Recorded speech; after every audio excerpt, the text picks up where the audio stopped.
We're just waiting to get our online guests up to speed. Okay, great.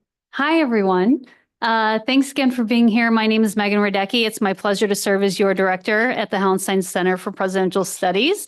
If I have an extra big smile on my face, it's because, well, it's sort of bittersweet, but I'm fresh off maternity leave. It's my second week back in the office. So that's also my way of saying, if I screw anything up today, that's why. It's because I operate on very little sleep, but happy to be here, and my little buddy's at daycare and hopefully doing well today. So, but it's a joy to be back with you all. I love our events. I love this community. So thank you all for being here. I want to offer a special welcome to our Hauenstein Center members. Good to see many of you. Some of our advisory cabinets here. We've got Grand Valley students, GVSU colleagues, and also a very special welcome to some of our middle college friends from Wyoming High School. Go Wolves. You guys want to raise your hands? Very brilliant. If you go to Wyoming High School and you enroll in this program, after 5 years, you leave with your high school diploma and an associate's degree, which is so smart. Why aren't we all doing that? I don't know. But anyways, we look forward to seeing you next year when you all become Lakers for a lifetime and enroll at Grand Valley. So thanks in advance. And of course, we'll expect you to apply for the Peter C. Cook Leadership Academy. So if you don't know about that, come find us afterwards. We'd love to tell you more. Thanks again for being here. A couple special things that I want to talk about real quick before I introduce our leadership minute. Next week is a very special day. March 20 would have been Ralph Hauenstein's 113th birthday. And as you might imagine, the Hauenstein Center, our mission is to raise a community of ethical, effective leaders for the 21st century. And that was a direct edict from Ralph, who is the namesake of our center. He was the benefactor of our center. And he is the very incredible human who we try to emulate in everything that we do here. So next Thursday, think of Ralph.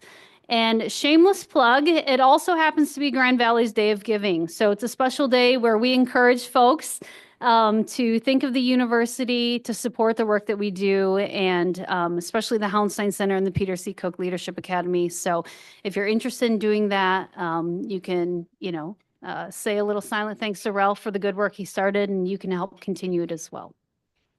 So with those announcements being made, at this time, it's my great pleasure to introduce to you one of our Cook Leadership Academy fellows to provide our leadership minute.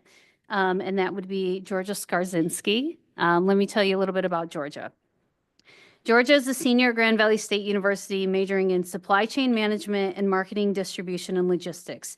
She's a lead fellow in the Peter C. Cook Leadership Academy, where she's passionate about mentorship and leadership development. Georgia currently serves as vice president of the Council of Supply Chain Management Professionals at GVSU, where she helps organize networking events, plant tours, and professional development events.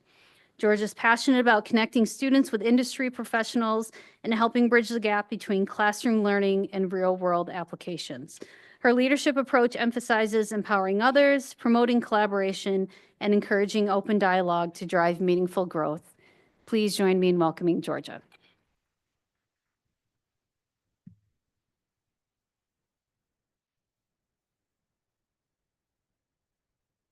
Thank you, Megan. Good afternoon, Hauenstein Center members and guests. My name is Georgia Skarzinski.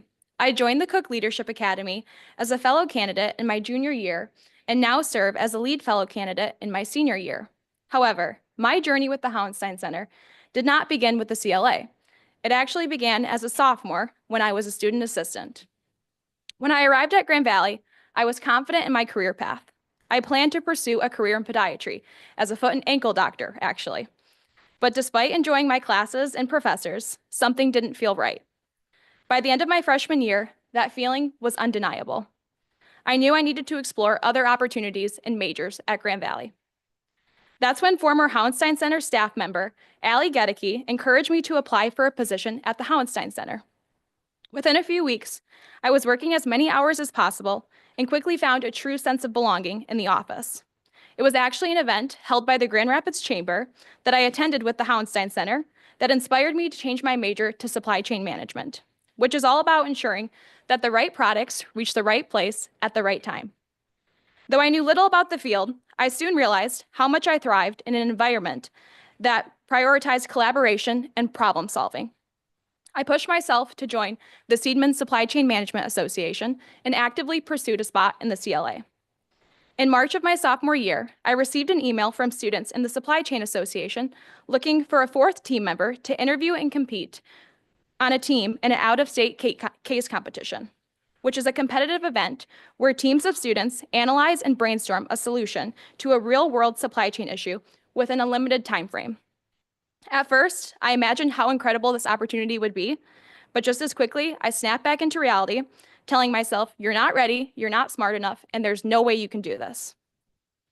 I jokingly brought up the email over my lunch break at the Hauenstein Center, expecting my coworkers to laugh at that opportunity with me, and instead, they were shocked that I hadn't responded. In that moment, I felt an overwhelming wave of support and encouragement, which is something I had never experienced before. That day, I decided to take a leap. I responded to the email, interviewed the next day, and then within a week, I was working on that case.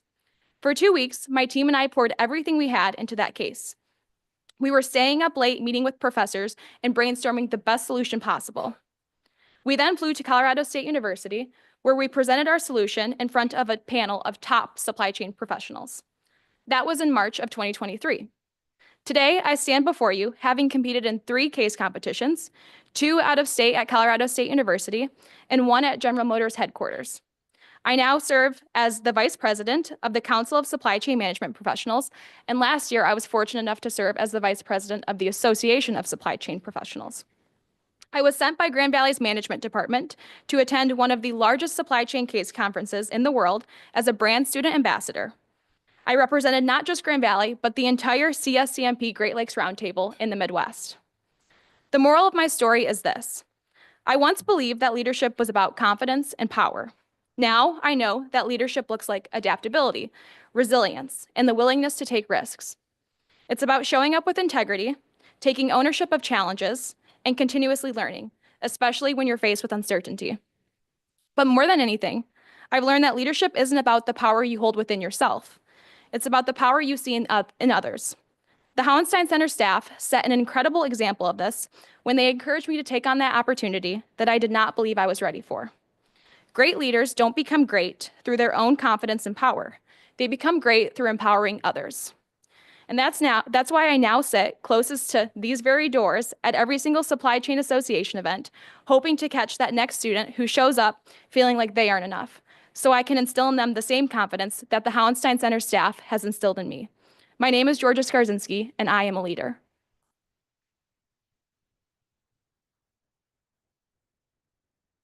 Thank you. And now I'd like to invite our panelists up to the stage.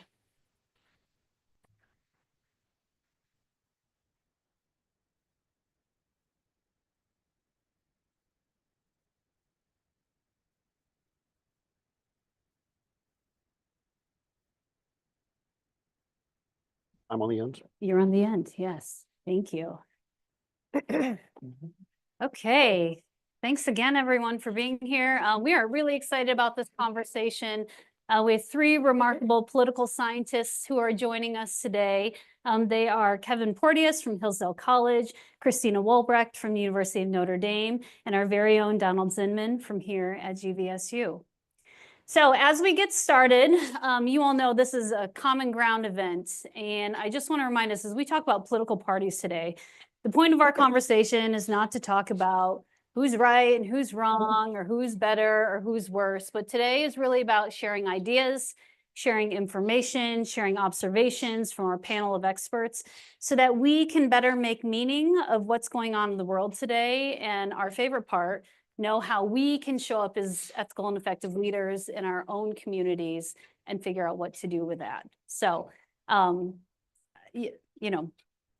take and do with the information what you want, but again, just know that, today is about learning and about thinking, and we can't wait to hear what some of the conversations will emerge after this. So That being said, we are going to dive right in. We have some prepared questions, and then as always, we will leave some time for the burning questions that you all will have, certainly. And we'll leave about 20 minutes for that at the end. So get those ready in your brain, and you'll have an opportunity in a little bit. So as we think about political parties, there is a lot that we can talk about, and we're already a little concerned that we're going to have more ideas than what we have time for. But to start us out, I'm simply going to ask, what one word would you use to describe the current state of our political parties? And certainly you are allowed to expound a little bit on that, but what one word? And I'm actually going to start with Christina first. Ladies first. Sure. Well, thank you. It's just a pleasure to be here today. What a great turnout. What an active community. I am really impressed. So thank you for having me. I think the word that I would probably use is transition. So the United States has had a two-party system from its founding. We've had the same two political parties since the 1850s. This is a period that's had, massive changes: industrialization, urbanization, 2 world wars, a civil war, other conflicts, terrorism, all these sorts of things. And we still have these two parties. And the reason we still have two parties is that parties are amazingly adaptable, that throughout our history, they have remade themselves, remade their functions, how they do their work in response to changing economic, political, social sort of conditions. And we are definitely in a period, political scientists often note these particular periods of transition and change for the parties. And I don't think there's any question we're going through one of those right now. Mine's going to be similar, realignment. And I think that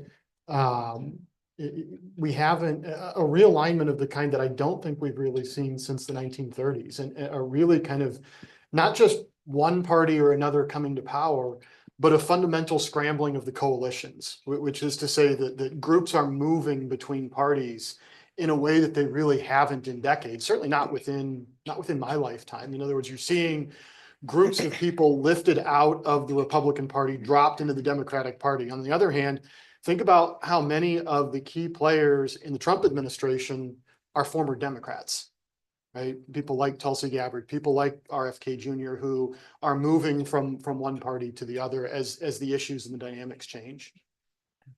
Donald? Thank you for inviting me as well.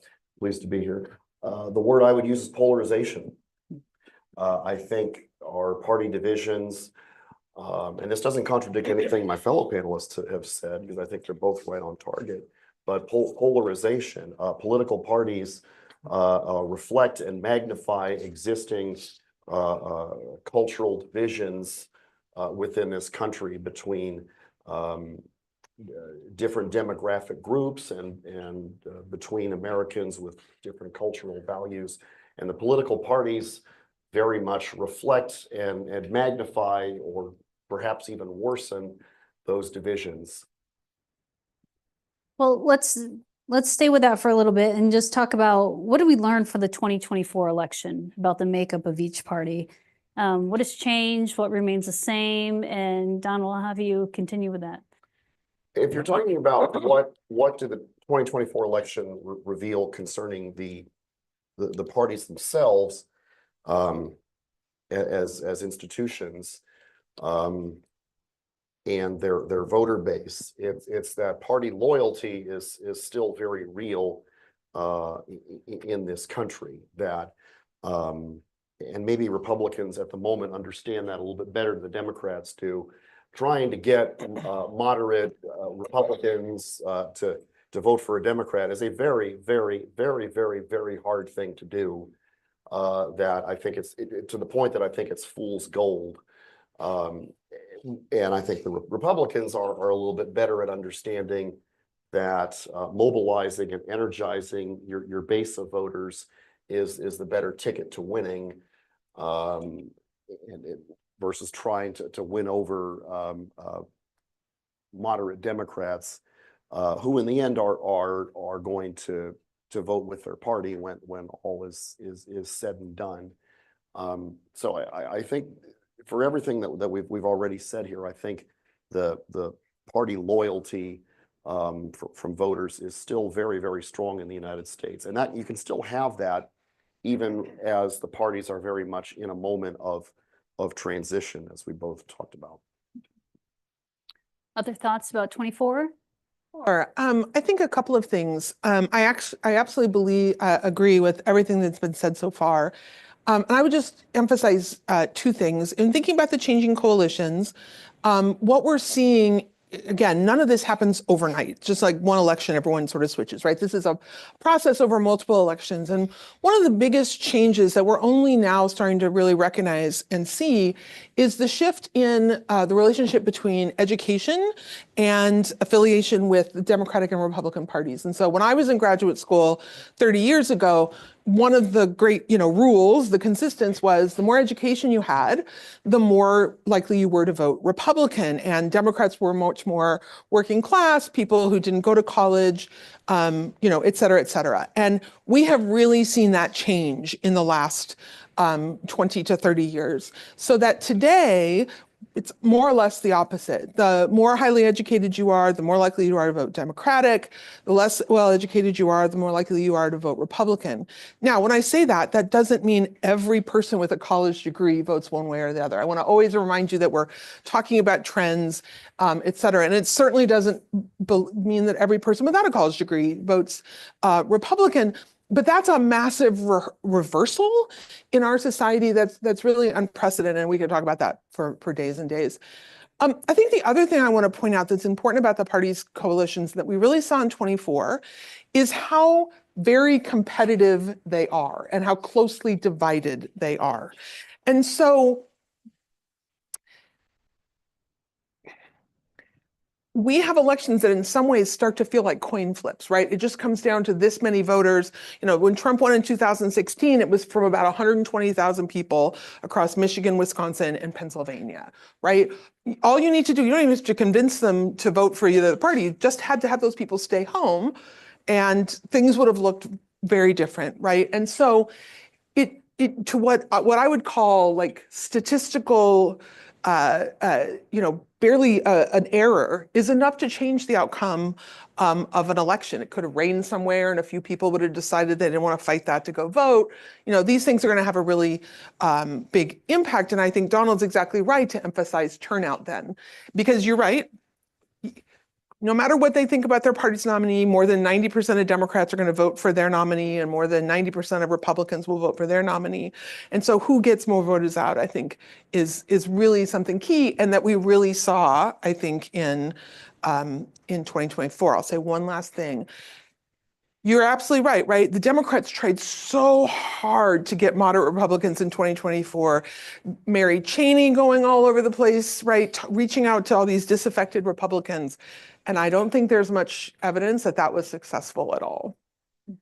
If I could pick up on something, Don, that you said about the durability of people's voter affiliations, I think that really affected in some interesting ways strategy this time around. I listened to a long interview with Charlie Kirk, who's this Republican organizer, and he said, for years and years and years, and I guess I can testify to this, the target demographic, the swing demographic that everybody wanted, suburban women, right? The soccer moms, these are the people we need to get. And what Kirk said was what we figured out was that getting every one of those votes required a very high investment in time and in resources. And so they said, okay, we're going to do something different. We're going to find low propensity voters who are ideologically aligned with us, instead of looking at high propensity voters that we have to win over. So his organization starts showing up on college campuses looking for young men, right? People who are inclined probably to be more conservative, but don't vote very much, right? In Pennsylvania, Scott Pressler, the organizer, he's looking for hunters. Only 30% of these people are voting. They tend to be more conservative in the rural parts of Pennsylvania. We need to get these people out. Again, people that are already ideologically sympathetic, but low propensity voters. Let's get those people in. That takes a lot less resources in order to bring those people into the active voting coalition. So that being said, ideologically aligned, let's talk about issues. What issues worked for the party in 24, each party's in 24, and what failed? And do you have any premonitions about what's to come for 2026 and 28 when it comes to issues? Gosh, premonitions, I couldn't even begin, think about, before I do any premonition stuff, let's think about where we were 4 years ago, right? And in other words, all premonitions are invalid 20 minutes after they're stated because, I think that on the Republican side, it was Ron DeSantis was the guy among a lot of conservatives. And then I think the kind of, obviously the sitting president is going to run for reelection. Well, it didn't quite work out. I think that in terms of what worked and what didn't, Christine, I think you're right. The bringing the Cheneys into the fold, that just didn't work. And there's actually been a lot of interesting long form journalism on how that didn't work, right? Economy and immigration, those things did work. I think those were very concrete issues that the Republican base was able to sort of rally around, and that ordinary people were able to understand and concentrate on. So I think, some of the really long-term ideas about voting and political science are both what we call retrospective voting and pocketbook voting, which are usually quite related to each other. So retrospective means nobody knows, people say all sorts of stuff. Nobody actually knows what you're going to do when you're in office. And so the way that we judge the candidates is, well, how did they do in the past, right? Can I count on Democrats to do X? Can I count on Republicans to do Y? And what I think a lot of voters saw in 2024 is there had been this huge increase in inflation, and that gets to pocketbook voting, right? When you're going to the store, when you're buying gas, when you're buying milk, I don't even want to say it, but I will, when you're buying eggs, right? That's, most of us aren't sitting around like, I wonder what the unemployment rate is, right? The way we understand the economy is we buy stuff and we get a sense of what's happening in our own household, right? And so around the entire world, when the COVID lockdowns ended, we had a surge in inflation. It turns out when a lot of people have been inside and you let them out, they buy stuff and they go places, and that raises prices, right? Fact is, the United States had a softer landing from that than many other countries. We sort of recovered for inflation sooner and with less sort of distress. But at the end of the day, Biden had been president when there was this high inflation. And in terms of retrospective voting, lots of people, you heard them say this, right? When Trump was president, we didn't have this high inflation, it was better. And now we do. And so I'd like a return to that if we get Trump back in office, we'll have the economy that we had before COVID, before all of this happened. And so I think that was a big piece. I think the perspective is really, I share, of course, that we explain, we don't predict. So I guess I wouldn't say, remember where we were 4 years ago. I would say, remember where we were 3 months ago, right? We have had such disruption in our economy, in our education systems, in foreign affairs, in sort of Social Security, you name it, that we're really in a period of enormous uncertainty. President Trump himself has said that we should expect a recession. Recessions are generally not good for presidents, but timing is everything and X, Y, and Z, right? And so I don't think, maybe you all are better than me. I'm not sure any of us could have predicted where we are today 3 months ago. And so it's very hard to know what to expect in 26 and in 28. I have lots more I would say about that, but I'll stop now. The only thing I would add to what Christina said here about inflation is we as a country had not really had an inflation problem, and going backwards, you got to go back to about 1979, 1980. And a lot of Americans weren't even alive back then, much less adults. So we weren't really as a country used to all of the burdens of inflation. This was a very new thing for a lot of people, that a lot of you young people might have to, have your grandparents tell you about, the gas lines and the even worse inflation that we had in 1979, 1980. So this was a very new and disruptive and shocking phenomenon for a lot of Americans to endure. And it still wasn't as bad as what happened in 79, 1980. So in that respect, the damage was, it was on Biden and Harris's watch. And inflation is and the problems associated with it brings about a whole different type of economic anxiety as compared to recessions. And we've all been through that before. But inflation is kind of a different animal that a lot of Americans weren't used to dealing with. And I think as voters, that made them very cranky. It's worth saying, of course, that after 79 and 80, they also kicked the incumbent out and elected someone new. Oh, yeah. Yeah. Big time. Inflation's not good for you. If you're an incumbent president, that's So let's talk about President Trump a little bit. Some pundits are contrasting his very assertive leadership of the Republican Party with a seemingly directionless approach in the Democratic Party. How would you assess that characterization? We've seen a lot of people in the party line up behind President Trump. I think that was something that we saw during the election, certainly. Feels much more fractured and splintered with the Democrats. Is that true? Is that just an aberration that we see or we think we see? I don't think it's an aberration. I mean, I think the phenomenon is real, that Trump has at the moment a very strong domination of the Republican Party. And that's not an unusual thing for presidents to have that degree of clout over their own party. I remember in the heyday of George W. Bush's popularity in his presidency, he had a very similar type of influence over fellow Republicans, and he could get pretty much anything he wanted from other Republicans in the Congress and down ballot. And as long as Trump has that popularity with the Republican base, I think that will continue. As for the Democrats, look, they have to go through this process. It's not fun. It's tough medicine, but it's a process that has to happen of finding new leadership and redefining what they have to offer to the American voter. And it can be kind of a painful, grueling process, but it has to happen if they're going to be a winning party again. It had to happen after the 3 landslide defeats in the 1980s, and then coming upon Bill Clinton and then the DLC Democrats. It had to happen after the 2004 when Republicans swept the board and Barack Obama emerges as the new direction for the party. It's a painful process.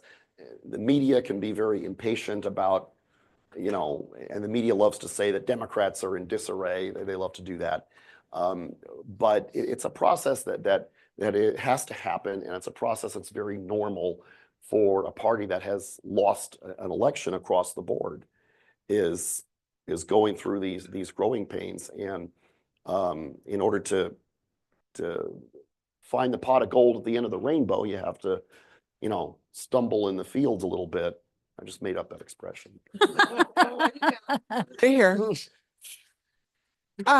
So I agree with all of that. And I mean, I go even farther, right? So Will Rogers famously said, I don't belong to any organized political entity. I'm a Democrat, right? So making fun of Democrats for being in disarray is goes back 100 years. And what also goes back 100 years is you can read stories in the 20s where they're basically journalists were saying the Democratic Party has basically ceased to exist as an opposition party in the United States.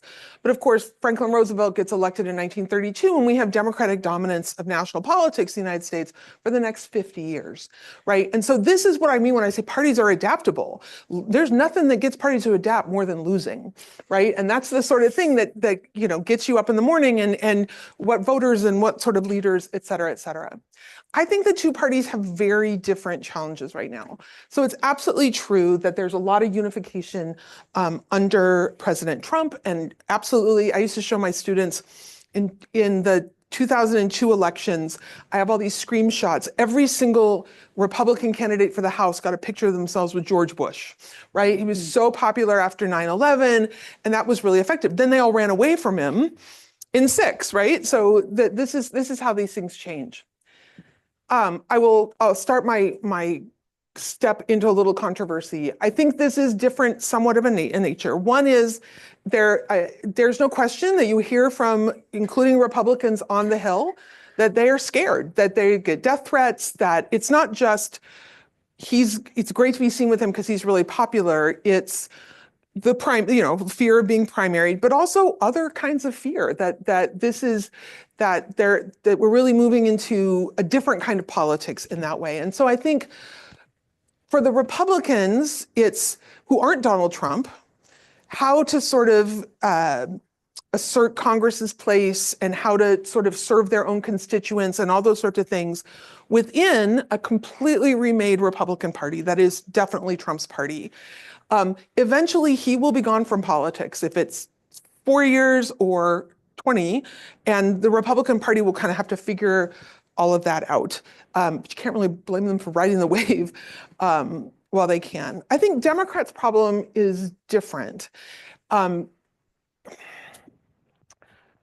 When you're elected to Congress, we choose people who are good in rooms like this, who know their local communities, who reach out to their constituents, and then we send them to Washington where they sit in so many boring meetings, and they make fundraising calls, and they legislate and they compromise. And so the people we've sent to Congress are good at those things for the most part. The problem is Democrats are in the minority.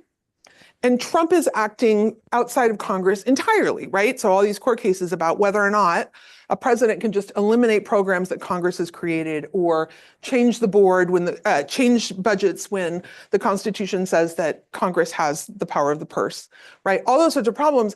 And I think Democrats' problem is right now, this is a different game and they haven't figured out how to play it yet. That what's needed now is not, oh, we're in the minority, there's not much we can do, but a public communication, alternative plans, whatever that looks like. And thank God I'm not a member of Congress because I don't know what that looks like either. But so I don't think it's just the party's coalitions are changing. I think that we're in a period in some actually quite problematic ways that politics itself is changing and the parties have to find ways to adjust to that and represent the issues and groups that they care about in this new political reality. I want to take off a little bit just from what each of my colleagues said.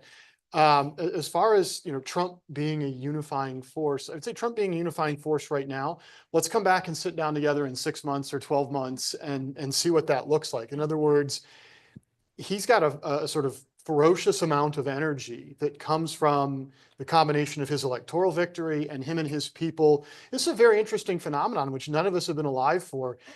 He and his people got 4 years to sit it out and see what they would, and think about what they would do, plan what they would do if they got another bite at the apple. And then they got another bite at the apple, right? So there's this ferocious amount of energy, but that's now it's on a big scale right now, but it's something that you often see with new presidents. They win, they come in, they've got energy, they want to do things, their party's behind them because that president just carried them to victory.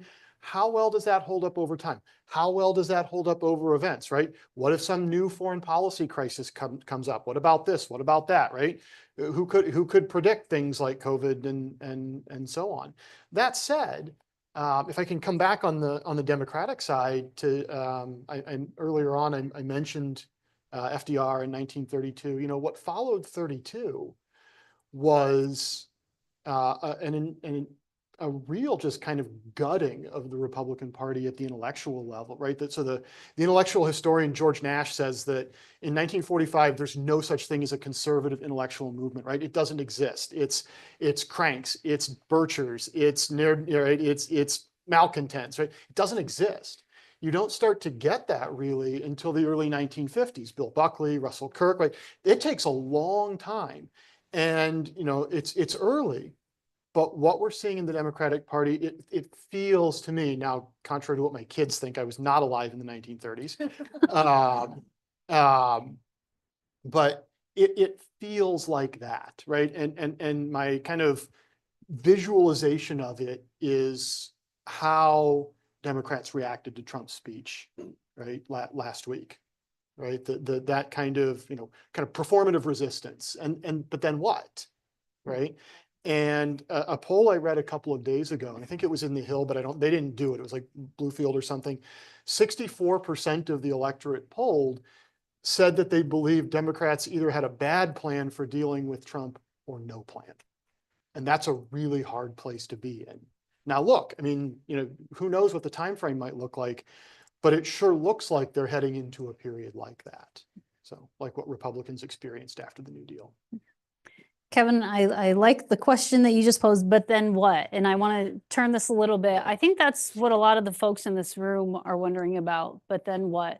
I talked to a lot of people, some here who don't feel like their party represents them anymore, the party despite the loyalty, that maybe the issues that they cared about, that they traditionally relied on their party to represent them on, that's not the case anymore. So maybe it's fiscal conservatives who believe in marriage equality, or pro-life individuals who also, really care about climate change, issues that traditionally would fall along the spectrum that don't feel like that anymore. What are voters to do when they feel like their party is no longer their home? Well, I would say that political parties, especially when you have a two-party system as opposed to a multi-party system, political parties are meant to be an amalgamation or a coalition of a lot of different interests and demographic groups and even people with different issue positions. The whole idea of a political party that aims to achieve the support of the majority is everybody has to compromise a little bit on some of their issues that are important to them. And I know some people don't like to hear that. Some people view any compromise at all as capitulation and a sign of weakness. That's kind of a problem. But political parties are meant to be large organizations made up of, frankly, diverse individuals and demographic groups that might disagree on some issues. And that means everybody under the tent has to compromise a little bit in order to get to a place where the party can win. Because when you win, you get to govern. It's hard to make policy change when you're on the bench and you're on the outside looking in. When you get to govern, at least you have a seat at the table. Because if you lose, you're just sort of on the outside looking in and shouting and complaining, or you don't have a seat at the table, you're on the menu. So political parties demand compromise, and nobody is ever going to be 100% satisfied with either political party, much less their own. And I know that might not be what people want to hear, but that's the reality of party politics in this country. Can I say something else that people don't want to hear? I mean, go right ahead. I don't mean this quite the way it's going to sound. I think we imagine that we grow into adulthood and we have values and policy preferences, and we think that Social Security should be privatized, or abortion should be illegal, or our foreign policy should favor one side or the other, whatever that is. And then we look out and we say, well, there are two political parties, and I'm going to choose which party best represents my well-reasoned political views. It's not that never happens, but it's certainly not the modal way in which partisanship is developed by individuals in the United States. When we are growing up, we are part of a community, and as part of our socialization is to figure out who are people like us, who's our group. Maybe it's a particular faith tradition or denomination. Maybe it's an ethnic group. Maybe it's a social class. Maybe it's immigration status. And one of the things that we learn as we're growing up is that people like us, like my family, are Democrats, or people like us are Republicans. Surveys of children as young as 8 say, oh yeah, we are Democrats. If you ask them, what party, right? And it's the we is really important, right? Now, sometimes people grow up in a particular faith tradition, and when they get older and learn more about the world, they decide, I don't really believe that so much anymore, or I want to take a different, right? So they might change their faith. And I know lots of people are like, are you just describing faith as being like partisanship? Again, I'm a pastor's kid. I swear to you, it's okay. But they're not that different. They're not that different. Instead, right, and the same thing happens. Some people grow up and they're like, I'm not going to be a Democrat like my parents, right? I've seen the light and I'm going to be on the other side. But that's a deeply rooted identity. Most people, whatever they identify with when they're 18 will be what they identify with when they're 85. That's just that's an empirical observation. Most people stay with the same party their whole lives. And what we see poll after poll is that partisanship then shapes how we view the world. I don't know really anything about trade policy, but if the leader of my party says this is the right thing, I'm more inclined to believe it. Now, maybe if I work in trade and I know better, I might be like, no, I'll tell you what, right? But in general, the world is complicated. There are lots of other things to do than pay attention to politics. I'm going to tell you right now, coming out on a Thursday afternoon to hear about politics makes you guys really weird. It's just not a normal thing to do. And we can say that because we did this professionally, for God's sake. So we're really weird. Right. And so we see parties become kind of a lens through which we see the world, which means that changes in party identification are really hard. So it's not that issues don't matter, but I think if I was going to describe 24, I would say retrospective voting before I would say the party's issue positions were so different. The last thing I'll say about that is, so I study women in politics and women voters for a living, and everybody said, post-Dobbs, we're going to have this huge, switch of women going towards one party, going towards the Democrats over abortion. And that absolutely did not happen. If this was a PowerPoint, I would bring up a post I had before the election in which I predicted this would not happen. My only prediction, and I was right, I want to point out. That's because people don't vote in terms of, most people, there are some people, but most people don't vote in terms of one issue, right? And the economy usually swamps almost all other considerations. People want to be able to take care of their families, right? And survive to another year. So again, I'm talking in generalities. That may not be your experience, that, et cetera, et cetera. But so I think when we think about the future, we have to think about, what values and what partisanship and those sorts of things that we're passing on to new generations. Yeah, I mean, the system itself, going all the way back to its origins, is basically designed for fragmentation, right? The framers of the Constitution, they looked at the old small r Republican model, and the old small r Republican model, like the Greek city-states, right? Really tiny. And the theory was you have to have homogeneity in your population. They have to have the same interests. They have to have the same opinions. Otherwise, you're going to have factional conflict. It's not going to work. And so what Madison says in Federalist 10 is that's impossible. You can't do that.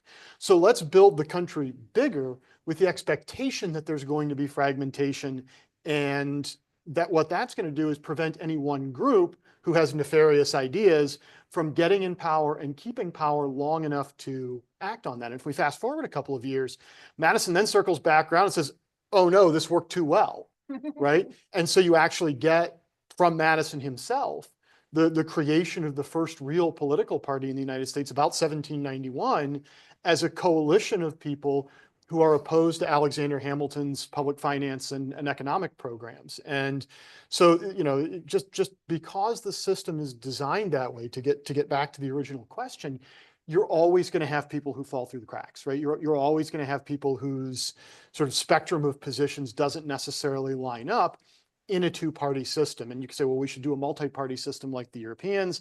That has its issues also, right? And so, if we kind of wanted to get way off topic, we could do that, but yeah. So I've got one more question. We'll try to keep it tight, and then we're going to move to Q&A. So if you have a question, look for the roving mics, and we'll get to it in a couple minutes. We had something called the Civil Discourse Symposium with our colleagues at the Padnos Sorosik Center for Civil Discourse last fall, called Gen Z Voices If I Were President. And the crux of that conversation was polling our Grand Valley students and saying, if you were president, you know, what would you care about? What would be important to you? And a topic that came up as a concern was money in politics. And I have to tell you, I asked this to the panelists the other day on a call and they kind of laughed at me a little bit. But let's talk about power and money. Do we believe the parties remain committed to the best interests of the American people? I think that's what we want to believe. But is it really about money and power? And maybe you guys are going to tell us another thing we probably don't want to hear. But what's the relationship of money and power when it comes to the party system? And how should we think about that? Which one matters more? Yes. Can I do that? Does that? No, look, I mean, there's absolutely no doubt. And if I can sort of, again, rewind, I remember in 2000 when George W. Bush refused federal campaign money. And he did so because he was convinced that he could raise more money on his own. And he raised something like, and I'm going to get the number wrong, but I'm in the ballpark, $85 to $100 million. Oh, wow. Okay. And that was blockbuster money.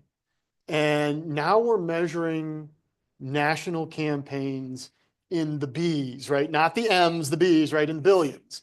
And yeah, we've had some inflation. We haven't had that kind of inflation. Okay. So the money that has poured in, and again, if you want to play the comparative game, don't even get started on comparing that to, say, elections in European countries, where the money is like I carry that around in my pocket kind of money.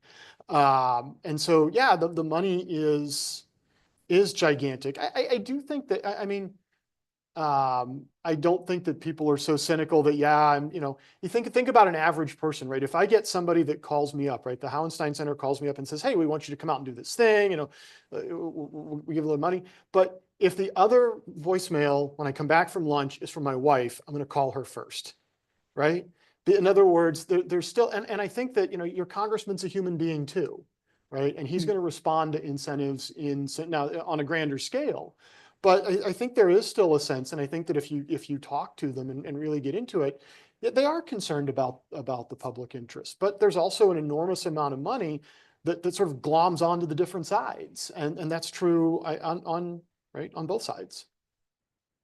I think a lot of things about that. So I think one of the brilliant things about the Madisonian it was supposed to structure ambition, right? So Madison starts with the idea that people are always going to be ambitious for power. The question is, how do you design a system that puts that ambition to work for the people, right? And so the idea of elections every 2 or 4 or 6 years, whatever it is so that if I'm ambitious, if I want to get ahead, it's in my best interest, not because I have lofty ideas. We'd like that if that was true. And sometimes it is. It absolutely is. But because I need to serve these people and do right by them, or they won't reelect me. So my power is now tied, my ambition is now tied to meeting the needs of our constituents. That is literally how our system works. That's the entire idea of it. The problem is, as Kevin rightfully has been saying, is that we've really become divorced from that, right? And so if you imagine that most of your constituents don't pay that much attention, maybe only a couple of issues, you can do whatever you want on all these other issues people aren't paying any attention to, right? And it might be that a few people are paying attention to those issues and they're really, really wealthy, right? And as Kevin has said,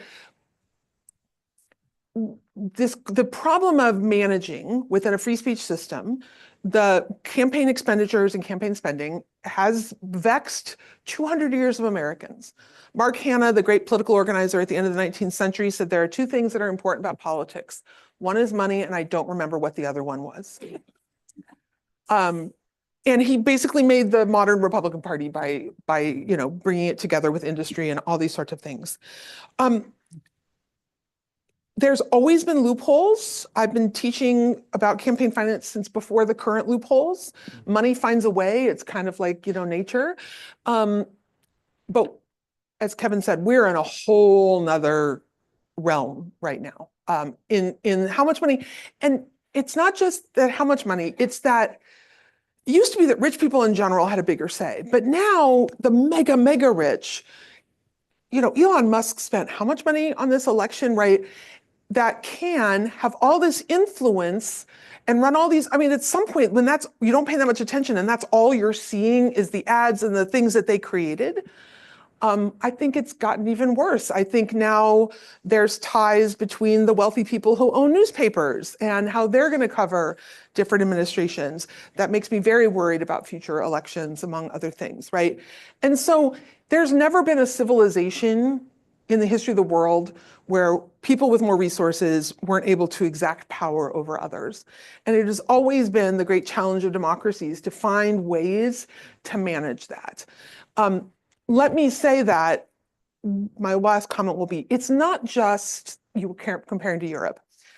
It's not just our campaign finance laws because of the First Amendment. You basically, if you're going to spend the money yourself, you can spend however much you want and buy up any ads you want, blah, blah, blah. There's other parts of our elections that are like this, right? So we have set times for our elections. Yay, that's great. But it means that our campaigns go on forever, forever. Right? Like how long was the Trump, Biden, Harris thing? Forever, right? We have 2 stages of elections because our parties now, in the name of democracy, have elections to choose who their nominees are going to be, right? If you're Germany or the UK and the government calls a new election in 6 weeks, there's only so much money you can burn through. But when you have American elections that go on so long, all that TV time, all that stuff, all those consultants who God knows what they're doing, right? That all just costs money. And so it's a really broad structural problem, but I do think it's a problem. Donald, is it okay if you've got a hot take, go for Oh, it? I'm sorry, you said to be short and I was. No, it's fine. I would love to mute, say your piece and then we'll move to Q&A. I think in many ways, I think the effect of money in campaigns is overrated. Obviously, you need some money to get your message out and communicate what you stand for. You need some money to get off the ground, but there does reach a certain saturation point where whether you have 1 billion or 1.5 billion really doesn't matter anymore. And I think the Harris campaign very much reached that. And like I said before about partisanship, you can drop into, if you're a Democrat and you drop into the middle of Alabama and spend $1 billion, gazillion dollars on a campaign for US Senate, you're still going to lose because it's Alabama and it's a Republican state. And maybe just spending a gajillion dollars means you'll lose by a little bit less than, a regular Democrat would lose. So there does reach that law of diminishing return, at which point saturation money just doesn't matter anymore. I agree with that. But I want to say, I know you want to get to other questions. She can I have sense great me. passion about this. I think the problem now is that if you have maybe you're not going to drop a Democrat into Alabama, but you're going to find a Republican who's more consistent with those business interests and the money to challenge an incumbent Republican, right, as a Republican. So sometimes we see that sort of within there as well. But your point is well taken. It's also worth saying that incumbency rates in the US House and Senate are so very high that many have argued these guys are really in control, right? You can turn to someone and say, if you support me, I'm going to be Speaker of the House. I'm going to be chair of Judiciary. I'm going to be chair of whatever you care about. And I'm not going to lose election. 95% of us get reelected. And so I'm going to need to, if you want me to listen to you, I'm going to need you to support my campaign in these sorts of ways. So it's definitely complicated. I appreciate your point. Okay, I'm done. Excellent, Christina. Thank you. Let's turn to the audience. Who has a question?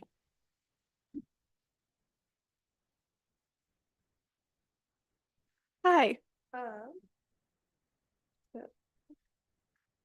There we go. Hi, I'm a student of international relations here at Grand Valley, so this is very fascinating for me. And when you mentioned that maybe not going to a multi-party system in Europe would be beneficial for us, I'm wondering if you can expand upon that, because it seems like it would allow more minorities and diverse sectors of all Americans to be better represented versus the kind of lockdown system that our two-party system of the US currently has. So why would you say that it's not beneficial to move that in that direction? I guess since I rolled that one into the room, I'll I was about to say. everybody's looking at me like, oh yeah, it's your problem. No, and I'm not a comparativist by any stretch of the imagination, but processes matter. And the system that we have, at least at the election stage, tends to, on the one hand, encourage compromise within electoral groups, right? I mean, the German election that happened last month is an example of this, but if you really want to see multi-party off the rails, last year's election in the Netherlands, we've got like 900 parties and they're all getting tiny fractions of the vote.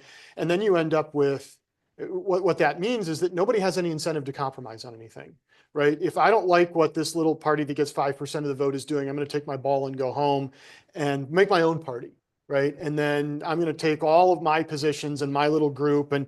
And you literally had in the German elections last month, a party which got close to the threshold in that election, literally named after the person that bolted from the other party. You had this kind of populist leftist who formed this party, just named it after herself, right? And got 4, 5, 6% of the vote.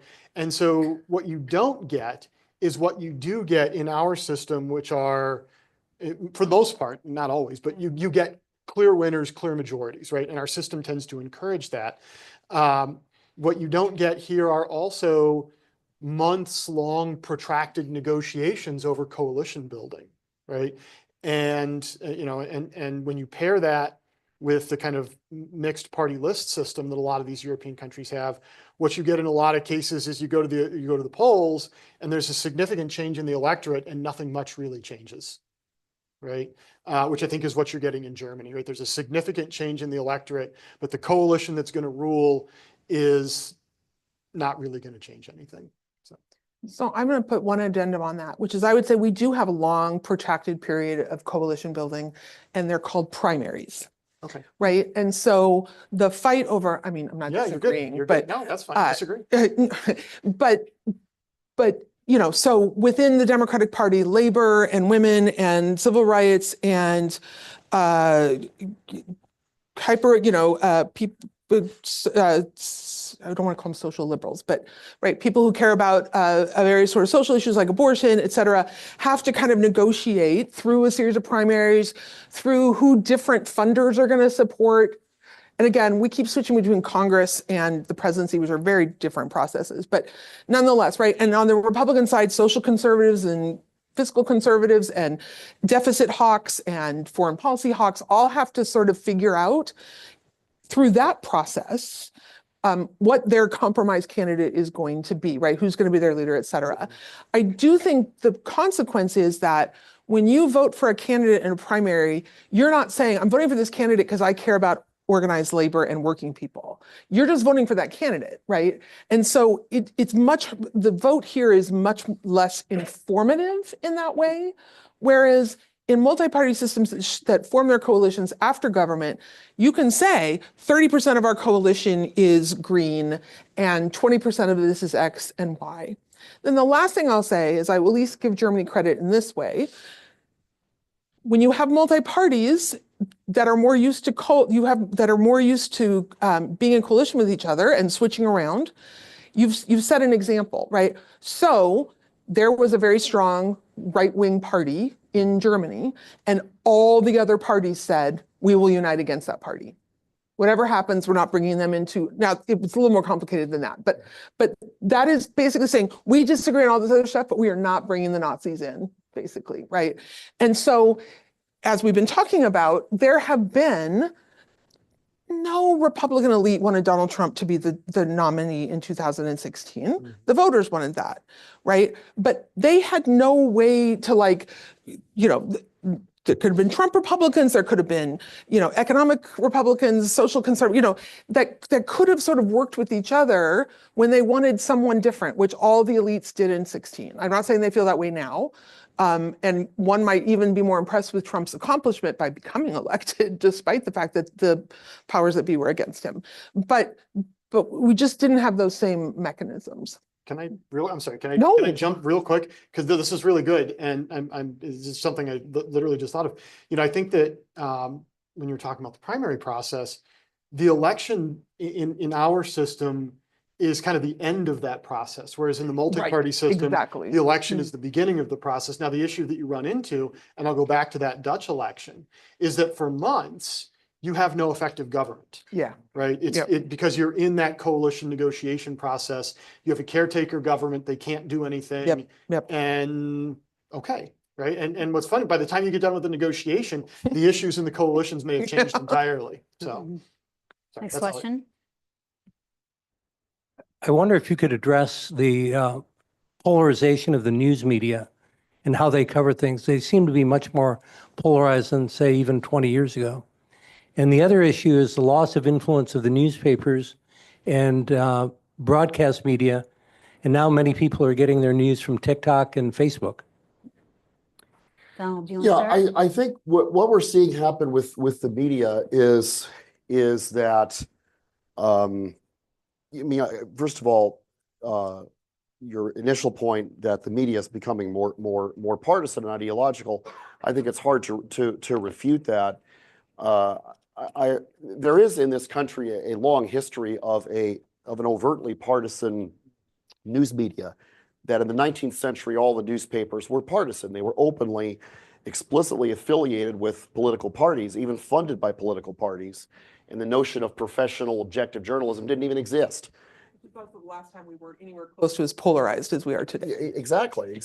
And in a different way, in a 21st century way, we're moving back towards that, where the cable news media and podcasts and news websites are pretty much sympathetic with or openly affiliated with a political party, where there's a very strong nexus between that party and the broadcasting that goes over the air or onto people's computer screens.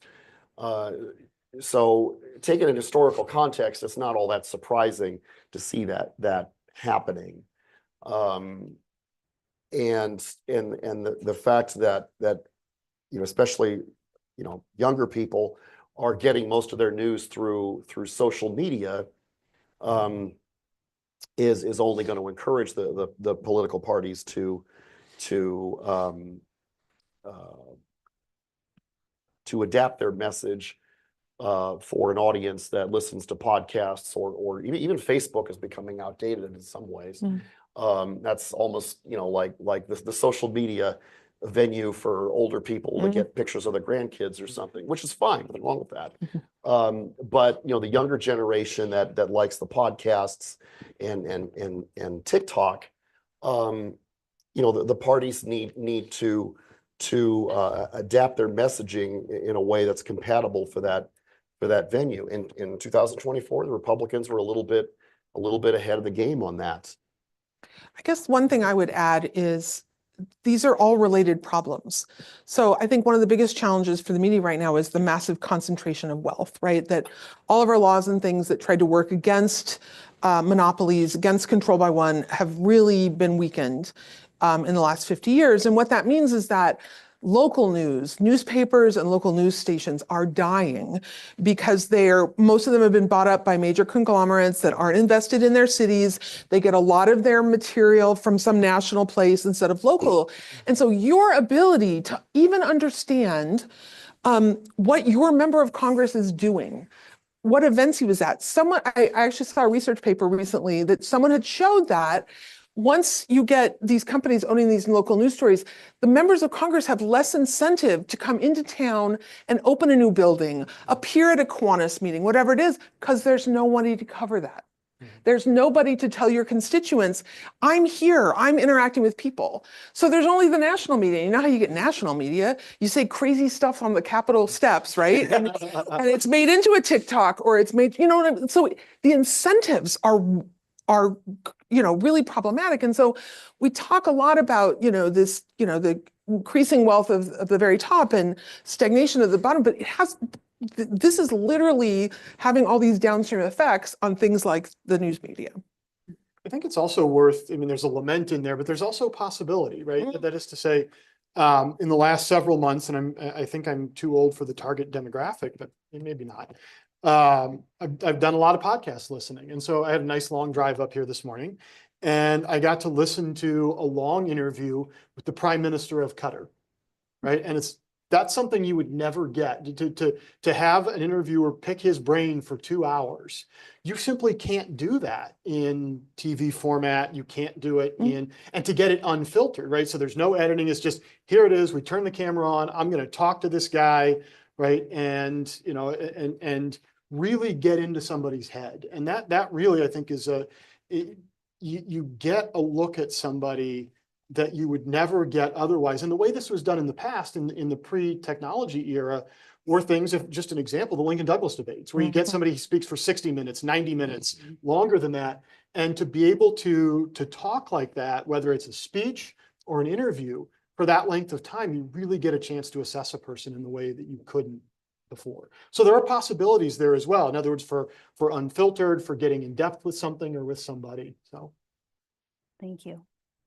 Very unfortunately, I know there's more questions. I'm so sorry, Professor Sanders, but I think we are out of time for today. I know it flew, right? I want to thank our panelists and our guests. I want to thank to the Hauenstein Center team and the Conference and Event Services team. Thank you for the great service and the hospitality today. Thank you all for making time, for being weird with us on a Thursday and having these conversations. We think they're important. We think that you showing up and being part of this is important. And we're just grateful for the way that you show up civically in our communities. Quick reminders again, think of Colonel Ralph Hauenstein next Thursday. Think of Grand Valley and the students that you support here. And also be sure to join us on April 10 when we partner with the Kauffman Interfaith Institute to have a conversation about how we approach poverty. So with that, these brilliant people may be willing to stay and have a conversation with you afterwards. Otherwise, look them up. They are writers, they're contributors. They have a lot of great content that's out there, amazing books. So be sure to do that, and we'll look forward to seeing you at the next event. Thanks.